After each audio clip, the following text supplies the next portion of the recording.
Metro rail নগরবাসীকে স্বস্তি দিলেও metro সংক্রান্ত নানান প্রশ্নের ঘুরপাক খাচ্ছে আমাদের মধ্যে।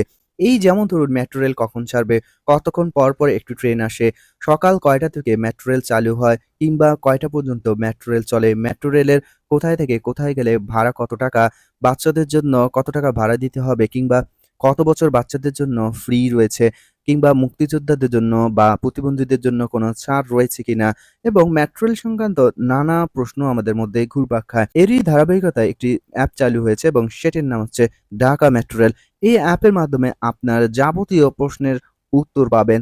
তাছাড়াও আপনি কিভাবে র‍্যাপিড কার্ড করবেন, র‍্যাপিড কার্ডে কত টাকা রয়েছে কিংবা আপনি যদি মেট্রো রেলের ভিতরে কোনো বিপদে পড়েন সেক্ষেত্রে কিভাবে কন্ট্রোল রুমে যোগাযোগ করবেন, কন্ট্রোল রুমের নাম্বার কত কিংবা কোনো পুলিশ অফিসারের সহায়তা নিতে হলে কিভাবে সহায়তা নিবেন কিংবা আপনি বর্তমানে মেট্রো রেলের কোথায় রয়েছেন কিংবা আপনার পরের স্টেশনের নাম কি? সমস্ত কিছু জানতে পারবেন এই